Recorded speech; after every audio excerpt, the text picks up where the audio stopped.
Dear Patriots, before the news starts, please subscribe to our patriotic channel by clicking the subscribe button.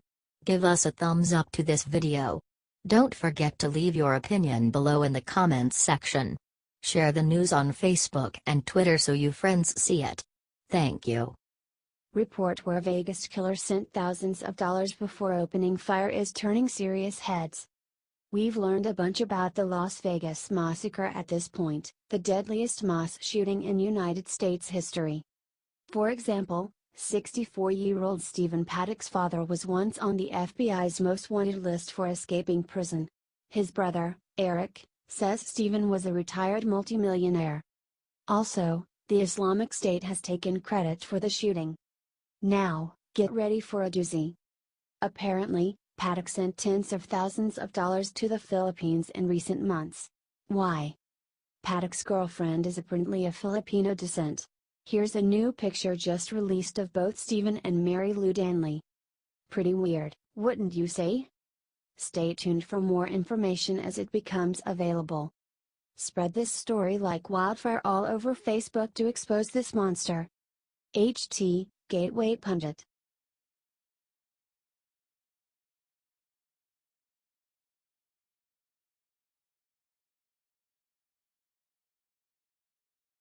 Kansas City Chiefs just did the worst thing possible during the national anthem last night.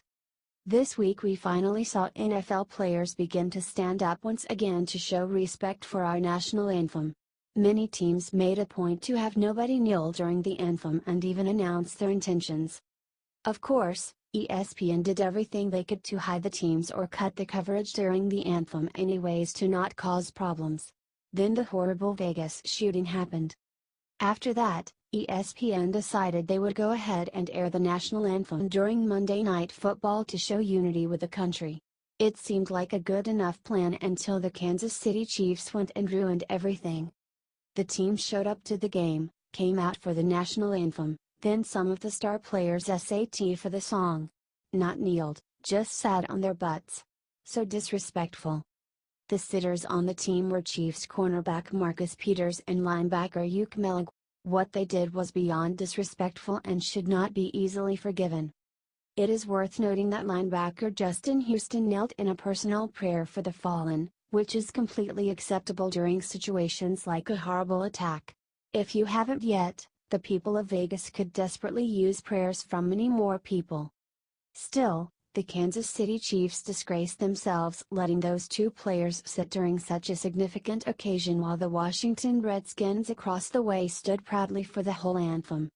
Let's get this out everywhere and show the Chiefs what we NFL fans do when they disrespect the flag.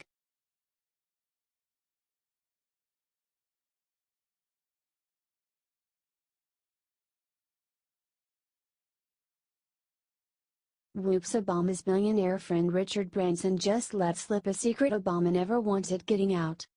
We all know Obama was super left.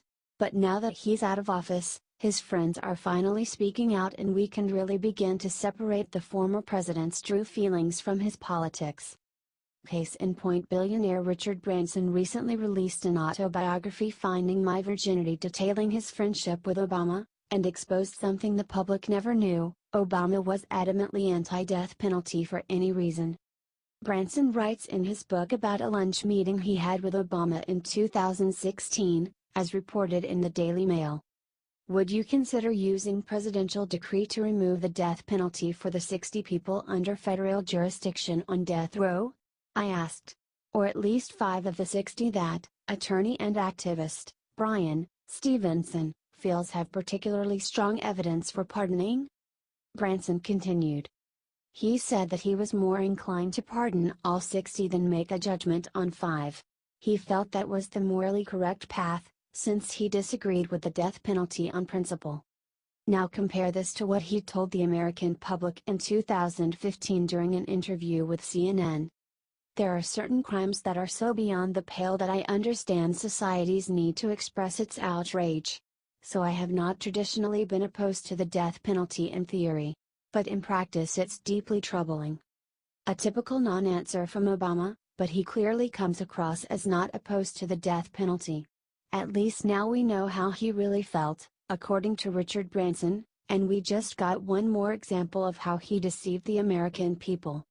Share this one out to expose Obama, and share it again if you love having a president who actually says what he means. HT Daily Mail.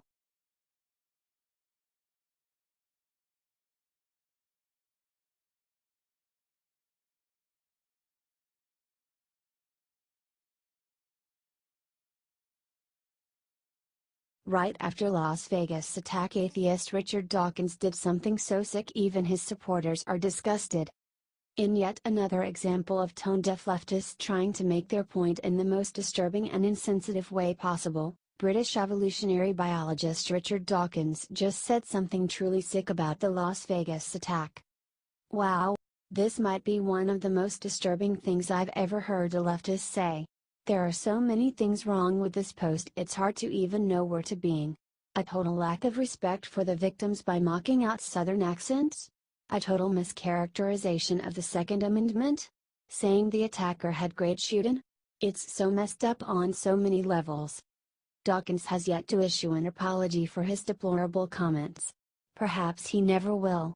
But we the people are going to show that we are better than him by saying no to this hatred and praying for the victims and their families. Share it out if you agree. HT Washington Times.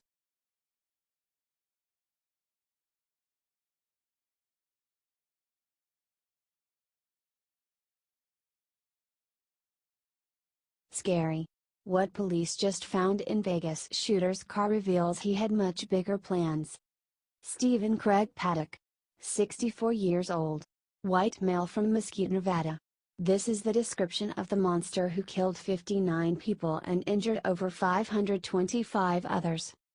59 dead and 525 plus wounded makes this Las Vegas shooting the deadliest in American history. Think about that.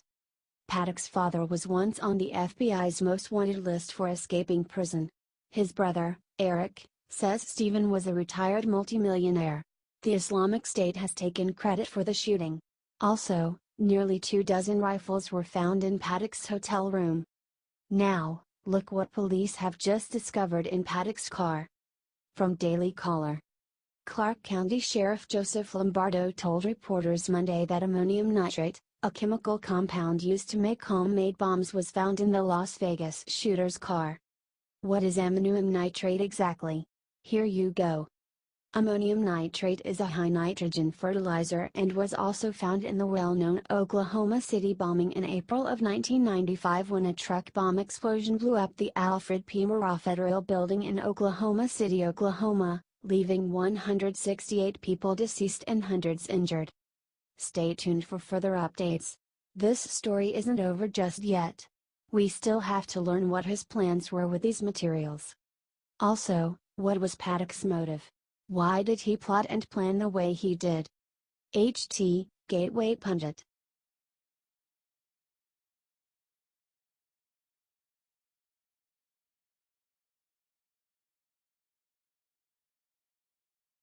Powerful. Agnostic Vegas shooting survivor explains why he's now a firm believer in God. Catastrophic events often change lives forever, for better or for worse. The Las Vegas shooting massacre saw Stephen Paddock slaughter 59 innocent civilians and injure more than 500 others, making the attack the deadliest mass shooting in American history. Yet, for a young man named Taylor Bench, what happened was a godsend. Literally. Bench went into the country music festival an agnostic. He left a firm believer in God. The Daily Wire has a scoop. I was agnostic going into the concert and I'm a firm believer in God now, said Benj on Monday morning. Because there's no way that all of that happened and that I made it, and I was blessed enough to still be here live talking to you today. He added, my sister and I, we started running to the left, and every time they shot, we took cover. My sister, being as noble as she actually threw herself on top of me and was saying, I love you Taylor, I love you. Pretty amazing, isn't it? At least one good thing came from this horrific shooting. Benj is now on the path to heaven, and Paddock is rotting in hell. What a story. By far the best you'll see today. Let's get 50,000 shares for Taylor Benj to let him know we've got his back.